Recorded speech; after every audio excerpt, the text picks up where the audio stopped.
అందరికీ నమస్తే। తెలంగాణలో అధికారంలో ఉన్నటువంటి కాంగ్రెస్ పార్టీ ఎంత మేరకు గత ప్రభుత్వం కంటే ఎంత మేరకు మంచిగా పనిచేస్తా ఉన్నది, మంచిగా పథకాలు ఇస్తా ఉన్నారు అనేటటువంటి ఆలోచన ప్రజలు చేస్తా ఉన్నారు।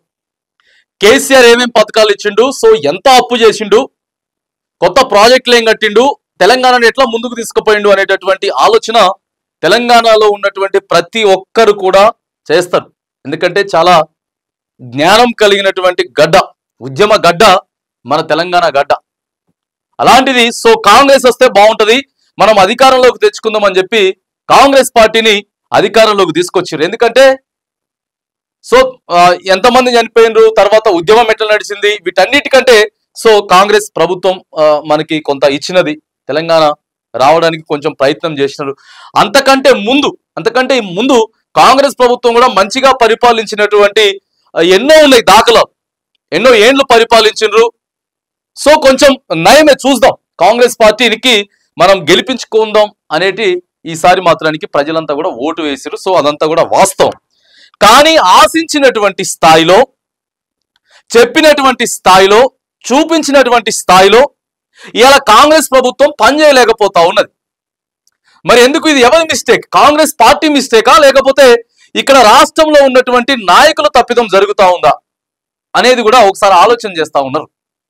ఎందుకంటే అసలు తప్పు ఎవరిది?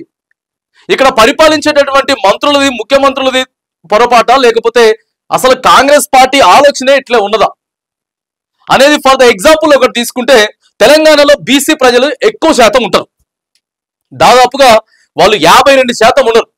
ఇక మిగతా కులాలన్నీ కలిపితే ఒక సగం అయితే, బీసీ కులాలన్నీ కలిపితే ఒక వంతు తెలంగాణలో।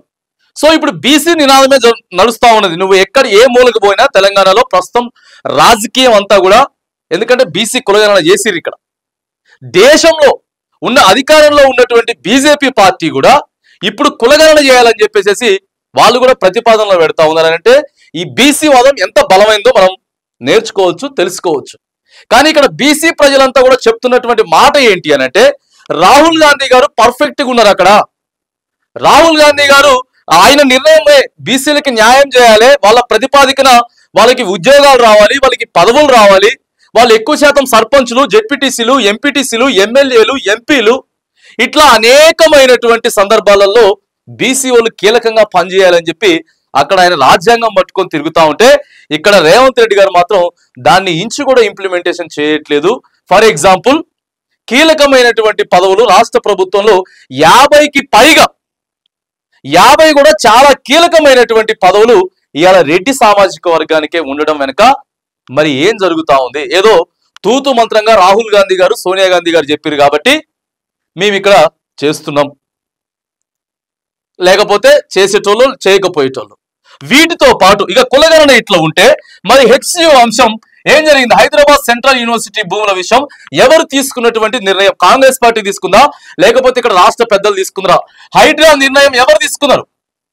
హైడ్రా వల్ల ఎంత చెడ్డ పేరు వచ్చిందో కూడా మనం చూస్తా ఉన్నాం। హెచ్సియు అయితే నిన్న కోర్టు సీరియస్ అయిపోయింది, సుప్రీంకోర్టు, మీరు వచ్చి మొక్కలు నాటాలే, లేకపోతే మిమ్మల్ని అందరినీ జైల్లో పెడతామని చెప్పలేదా? చెప్పిరు కదా। హైడ్రా కూడా పేదోళ్ళ ఇల్లు మొత్తం కూలగొడతా ఉందని చెప్పి దీని వల్ల కూడా చాలా బ్యాడ్ గా వినిపించినాయి। ఇవన్నీ కాంగ్రెస్ పార్టీ తీసుకుంటున్నటువంటి నిర్ణయాలా, లేకపోతే ఇక్కడ రేవంత్ రెడ్డి గారు తీసుకుంటున్నటువంటి నిర్ణయం? అసలు తప్పు ఎవరిది అనేటటువంటి ఆలోచనలో కూడా ఇప్పుడు ప్రజలు ఆలోచన చేస్తా ఉన్నారు। ఇవన్నీ కూడా మరి అధిష్టానానికి తెలిసే జరుగుతా ఉన్నాయా, లేకపోతే వచ్చినటువంటి కార్పొరేషన్ పదవులన్నీ రెడ్డిస్కే ఇస్తా ఉన్నారు? కీలకమైన పదవులన్నీ కూడా రెడ్డిలకే పోతా ఉన్నాయి। ఎట్లా పడితే అట్లా నిర్ణయాలు తీసుకొని ఈ పరిపాలన కొనసాగిస్తా ఉన్నారు కాబట్టి సో ఈ పరిపాలన నిజంగా, ఎందుకంటే మరి ఆలోచన చేస్తారు, మొదటి నుంచి కూడా రేవంత్ రెడ్డి గారు కాంగ్రెస్ పార్టీలో ఉన్నటువంటి వ్యక్తి కాదు కదా, ఆయన అనేకమైనటువంటి పార్టీలు మారొచ్చారు, దాదాపుగా 3-4 పార్టీలు మారిండ్రు। సో కొన్ని రోజులు కేసీఆర్ తో కూడా టీఆర్ఎస్ లో ఉన్నటువంటి విషయాలు ఉన్నాయి, టీడీపీలో పనిచేసారు, ఆర్ఎస్ఎస్ లో అంతకంటే ముందు పనిచేసారు। సో ఇట్లా మరి నిజంగా కాంగ్రెస్ పార్టీ ఇలాంటి నిర్ణయాలు అయితే తీసుకోదు, మేము ఇలాంటి కాంగ్రెస్ కి కాదు ఓటు వేసింది, కాంగ్రెస్ మంచిగా పరిపాలన చేస్తుంది, 140 ఏళ్ల చరిత్ర కలిగినటువంటి పార్టీ, మరి ఇప్పుడు ఎందుకు పథకాలు ఇవ్వలేకపోతా ఉంది, ఎందుకు గ్యారంటీలు ఇవ్వలేకపోతా ఉన్నది అనేది ప్రజలు కొద్దిగా సోషల్ మీడియాలో నడుస్తున్నటువంటి చర్చ। ఎందుకంటే 16 ఏళ్ళు అయిపోయిన తర్వాత ఏమి ఇచ్చిండ్రు, ఎంత ఇచ్చిండ్రు, రైతు బంధు ఎంత ఇచ్చిండ్రు, రైతు రుణమాఫీ ఎంత ఇచ్చిండ్రు, వేరే వేరే పథకాలు ఏమి ఇచ్చారు, ఏమి ఇస్తామని చెప్పినాం అని చెప్పి సోషల్ మీడియాలో జరుగుతున్నటువంటి చర్చ ఇది కాంగ్రెస్ పార్టీదా లేకపోతే రేవంత్ రెడ్డి గారి తప్పిదమా? ఎక్కడ మిస్టేక్ జరుగుతా ఉన్నది పరిపాలన? ఎందుకంటే వ్యతిరేకత వస్తున్నటువంటి మాట వాస్తవం.